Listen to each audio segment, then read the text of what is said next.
తెలంగాణ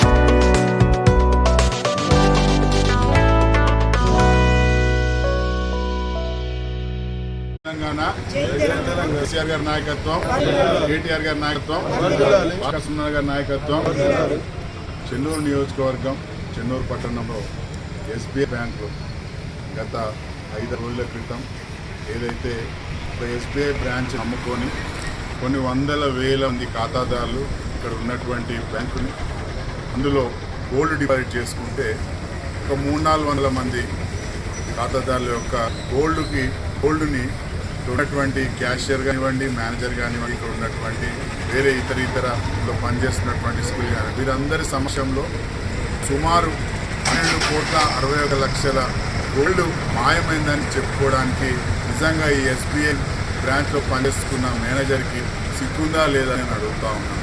నిజంగా బాధాకరమైన విషయం. ఎందుకంటే మీకు ఖచ్చితంగా ప్రతిరోజు ఎంత గోల్డ్ వస్తుంది, ఎంత గోల్డ్ పోతుంది, అసలు పైసలు ఏం పోతున్నాయి ఏంటి అనేది కనీసం ఒక రోజు ఏదో ఒక అవగాహన ఉంటుంది. కనీసం రోజు కాకపోయినా నెలకు ఒకసారో 3 నెలలకు ఒకసారి మినిమం ఒక బేసిక్ ఆడిట్ జరుగుతూ ఉంటుంది.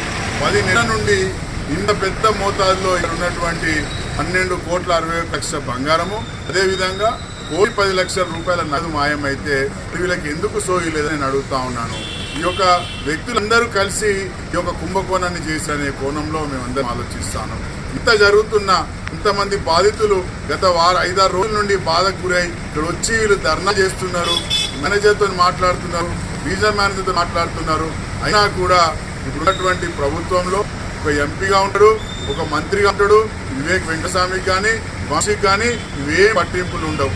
వీళ్ళు వచ్చి కనీసం ఏం జరిగింది అని కూడా అడగాలన్న సోయి కూడా లేదు వీళ్ళకి. ఇది పూర్తిగా కాంగ్రెస్ ప్రభుత్వ వైఫల్యము, ఇక్కడ ఉన్నటువంటి మంత్రి యొక్క అసమర్థత వల్ల అంతా జరుగుతూ ఉన్నది. మొన్న నేను అక్కడ జైపూర్లో ఒక ఆగి తాగుతా ఉంటే వాళ్ళు అంటా ఉన్నారు, రవీందర్ ఎవరైతే ఉన్నారో ఆ పిఏ రమణాకి ఫ్రెండ్ అంటే అంటున్నాడు. ఎంతవరకు వాస్తవం నాకు తెలియదు, నేను అతను నిందేయాలి అంటలేను. కానీ ఆ కొనలో ఆలోచిస్తే ఈ మంత్రి ఈ పిఏ ఇద్దరు కలిసే ఆ రవీంద్రని ఏమైనా కాపాడుతున్నారా, అందుకే ఈ కేసు జాప్యం జరుగుతుందా అని ఆలోచన మాకు కలుగుతా ఉన్నది. ఇది మాత్రం చాలా బాధాకరమైన విషయం. ఇప్పటి వరకు కూడా నేను పోలీస్ శాఖను తప్పుపడతలేను, బ్యాంక్ వాళ్ళని తప్పుపడతలేను. పోలీస్ శాఖ వారు ఎంత పని చేయాలని పని చేస్తున్నారు, దొంగల్ని దొరకబడతారు, రికవరీ చేస్తారు, అది వేరే విషయం. ఈ ఖాతాదారులు ఎవరైతే ఈ యొక్క బంగారం బాధపడుతున్నారో వారికి ఒక నమ్మకాన్ని కలిగించండి అని ఈరోజు టీఆర్ఎస్ పార్టీ చెన్నూరు నియోజకవర్గం నుండి ఈ యొక్క మేనేజర్ని రీజనల్ మేనేజర్ని అడగడం జరిగింది. మేము ఒక డిమాండ్ చేస్తాను, అయ్యా వారి బంగారం ఎంతైతే పోయిందో మీ బంగారం మా బ్యాంకులో పెట్టుకుంటే మీ బంగారం చోరీ అయింది, ఈ చోరీ అయిన బంగారాన్ని ఖచ్చితంగా రికవరీ చేసి మీ బంగారాన్ని మీకు అప్పచెప్తాము.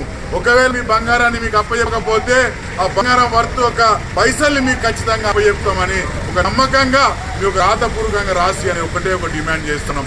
ఖచ్చితంగా బాధితులకు న్యాయం జరిగేంత వరకు టీఆర్ఎస్ పార్టీ ఏదైతే రైతుల పక్షాన్ని నిల్చున్నదో, విద్యుల పక్షాన్ని నిల్చున్నదో, వృద్ధుల పక్షాన్ని నిల్చున్నదో ప్రతి ఒక్కరి పక్షాన్ని నిల్చున్నట్టు ఈ యొక్క ఖాతాదారుల బాధితుల పక్షాన్ని నిల్చొని వాళ్ళకి ఖచ్చితంగా ఆ గోల్డ్ రికవర్ అయ్యేంత వరకు, లేదంటే గోల్డ్ సంబంధించి డబ్బులు రికవర్ అయ్యేంత వరకు వారు విన్నట్టు ఉన్నాం. ఖచ్చితంగా మరొక్కసారి చెప్తా ఉన్నాం, ఇది కాంగ్రెస్ ప్రభుత్వం ఇక్కడ ఉన్నటువంటి మంత్రి వైఫల్యమే తప్ప ఇంకో కోణమే లేదు. దీనికి ఇప్పటికైనా మంత్రి స్పందించి మంత్రి వచ్చి బాధితులను అడిగి తెలుసుకొని ఈ బాధితులకు తక్షణమే ఈ పోయిన గోల్డ్ ని రికవరీ చేపించి ఇప్పించేంత వరకు ఈ చెన్నూరులో ఉండాలని చెప్పి నేను డిమాండ్ చేస్తున్నాను. జై తెలంగాణ.